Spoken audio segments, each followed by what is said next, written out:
I'm officially lost. I live in this area. I've been out to this spot numerous times. I would not even be able to find the paved road again. I think he keeps his morel spots even a secret from his own wife. Can't tell anybody about morel spots. We can tell you how to locate them, but I will not give up my spots. But there's supposed to be no secrets between us. This is a huge secret. I know It's way too valuable. Every time we've been out here, you have taken a different way, and I can't quite figure it out. Beautiful day. It's been very, very, very dry. We need some precip, but unfortunately there's none in the forecast. I went out to a spot last night though, and I found tons of them. Just Yeah, a lot of little guy. lot of little ones. I mean, they are growing. They're growing good, even though we have the dry conditions. The ground is still soft. Amazing. It's really surprising. But we're not finding them in the cuts, like the fresh, clear cuts. We're going back into older cuts that, you know, were done anywhere from 20 years ago plus. We're just following the old skidder trails. Where this logging equipment drives over and over, and they leave ruts. Any of the stuff that's been disturbed, like old landing areas where, you know, they piled up wood that's all rotted,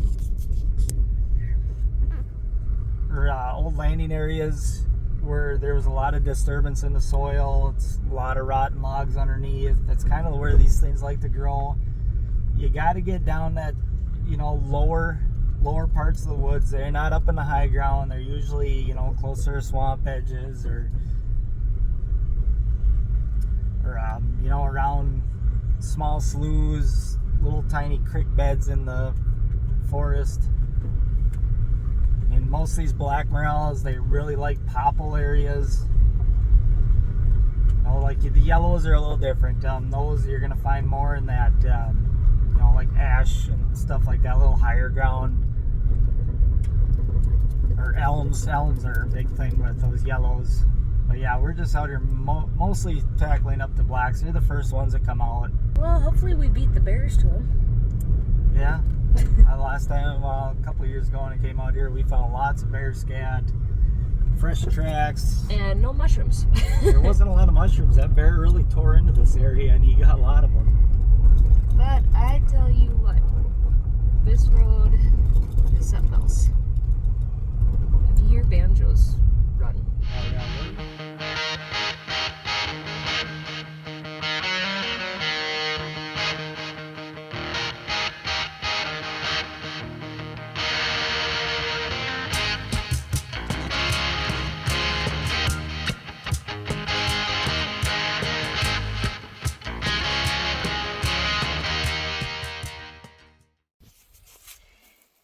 Well, you're filming. So now everybody can see my fupa.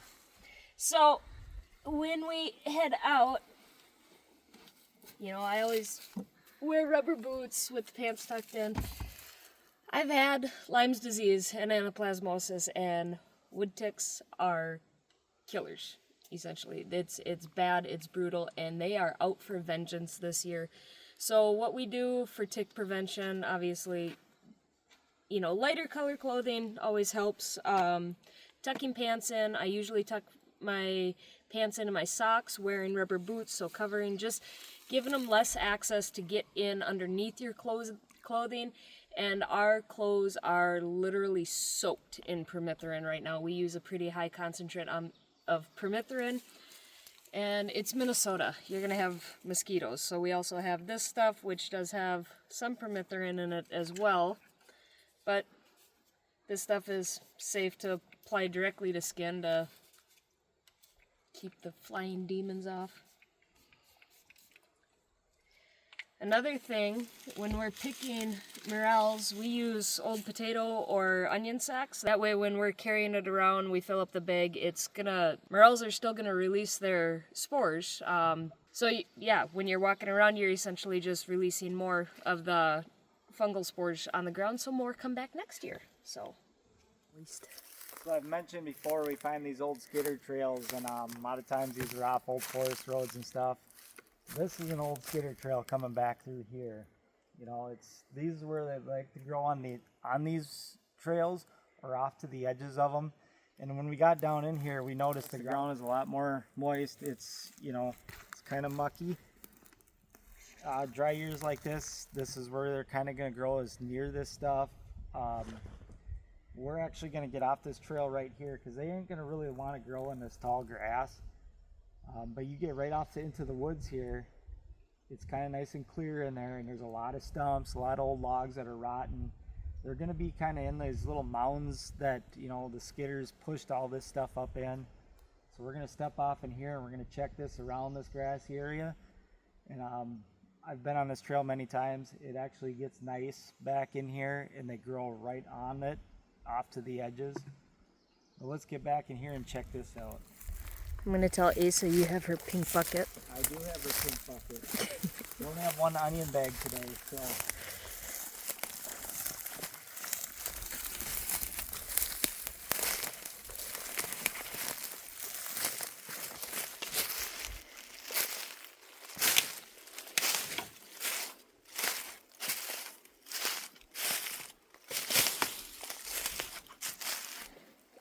Down here, and there's like a little swampy area down here. This is where the skidders, they got all kinds of little mounds in here, and sure enough, I already see 4 of them right here in front of me. There's one right here.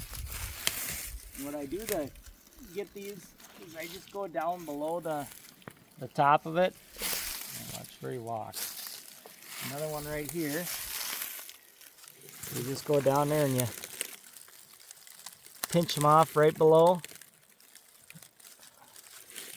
Like that. Another one right there, hon. I got another one right here. I see it. Another one in front of me. See, there's 2 of them right here. Oh, that one's under. Another one right there. That one's under a spider web. I don't want to touch it. Right there. Nice little one. Justin's walking around too. I just kind of sat for a second and see how many more. He's finding them all over. We found a nice little low pocket. I mean, as I'm kneeling, I can feel there's quite a bit of moisture in the ground, despite it being as dry as it is. So, yeah, we're gonna see how many more is out here.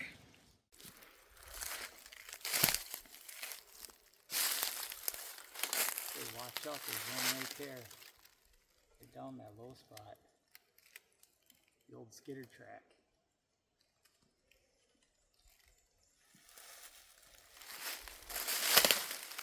Right in front of you.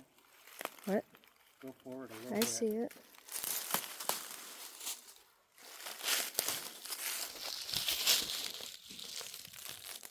One right in front of that too.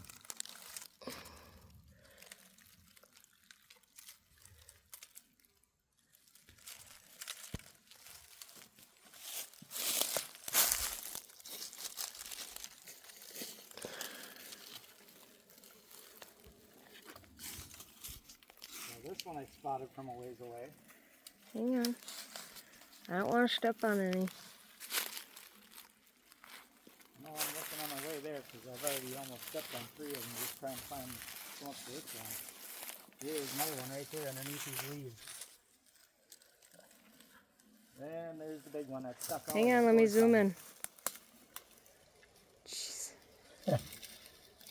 I've seen that one from about 30 yards away. There's another one right there. This one's awesome.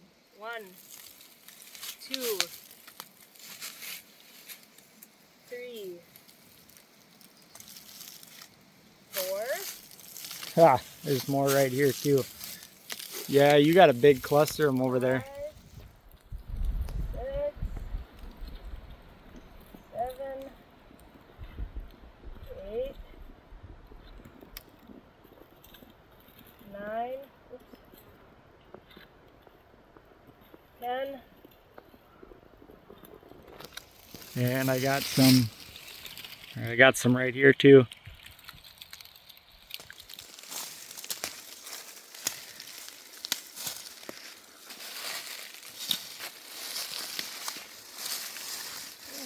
one go? It's right there in front of you. Oh! Did you find that big one? The other one's right here in front of you. She doesn't see it. It's right there. Right below her.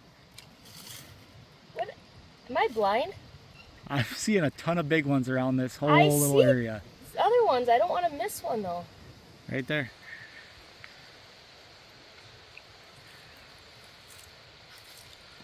I seen it from back there. The light changed on them.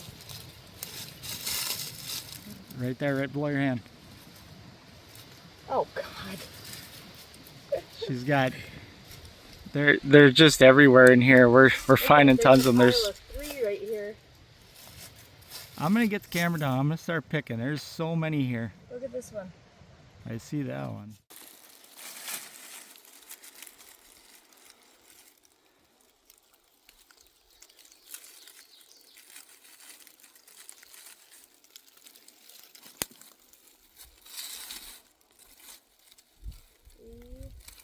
There's one right in front of you.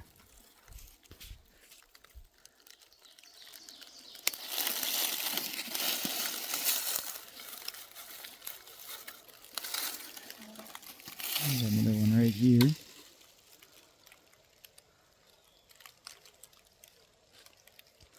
There's one up there. Look at the size of this one I just found.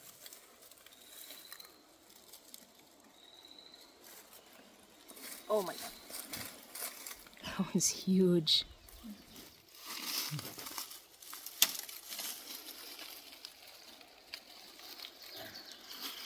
Alright, I got another one right here. Right there. Another one right there.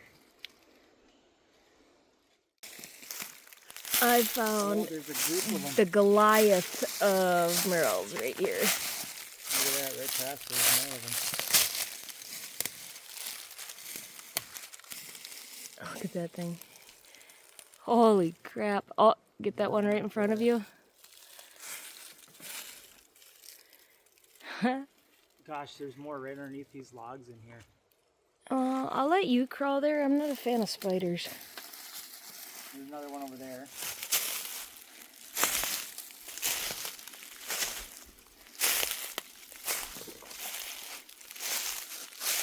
Yeah, I see it. These are nice big ones too. Ah, I walked right past another big one.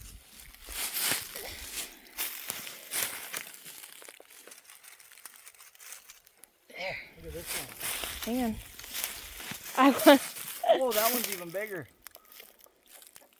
Holy smokes. There's one on the other side of this tree. This one's a nice one. For a black, that's a god dang. I was saying we were finding them in that other area, kind of dried up, and there's a series of little skitter trails through here, and in between them is kind of like what you see back in here is little mounds everywhere. It's kind of disturbed soil from when they logged it.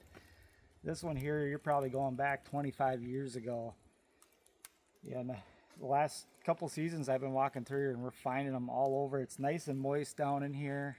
There's little pockets of swamps, and it's all lowland. It's hot. And it's hot, very hot. It's hot. And of course I'm talking and I seen one back here and now I can't find it. Haha. Oh, there it is. Okay, I gotta pick the one behind me.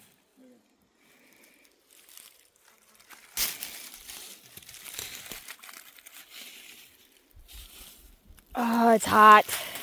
And I don't like it.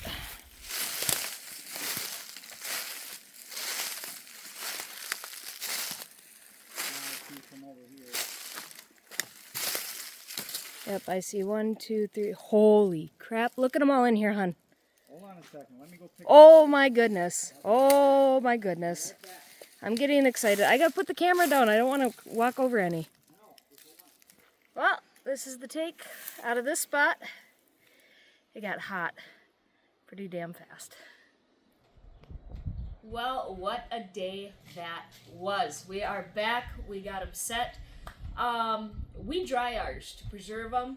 So what we'll do when we get them home, we soak them in water, adding a little bit of salt helps, draw out parasites, any debris that's in there. So we let them soak, rinse them off real good. And then we got our our window screens from our house that we took off. This way is the best way that we found. The one thing like we've done to hydrators and in the oven, things like that, this is the way that we prefer because this retains a lot more of the flavors as well as the nutrients, letting them just naturally dry like that. So after you rinse them, you're going to get them all laid out on a screen. And then it really is, there's not an exact science behind it, no certain time frame. But what we really do, we'll let them dry, nice breeze, kind of in the sun. We'll come out here every so often and flip them over to make sure we're rotating them. Once they're dry to the touch and kind of that crispy, crunchy, that's when we'll put them into jars. And they'll keep just fine dried in a standard jar. We do use brown glass jars. Not really sure if the color of the jar makes a difference, but the brown glass is kind of what we've noticed success with, and they'll keep as long as you want, as long as there's any left anyway. But then to rehydrate them, all we do is we add warm water back to that jar and let them soak in that warm water. Not quite boiling. We've done it a couple, boiling really kind of broke them down one time that we did it. So let them soak in there 10 to 12 minutes and use them in any of your favorite dishes or recipes. And the flavor is there. You might lose a little bit of the texture, but the flavor's there just as good as the day you picked them. So that's what we have. This is what we love doing. Every spring we look forward to morel hunting probably just as much as any other hunting season here in Minnesota. Unfortunately it's such a short season. I know the skipper's getting back out this week and this might be our last week for them. We did notice some were drying up out there already. It's been such a dry season, so a little bit of precip would be nice. But hey guys, if you like what you've seen, want to see more, then hit that subscribe button. We got more videos coming your way, including fishing all season long, possibly a trip or two to Alaska.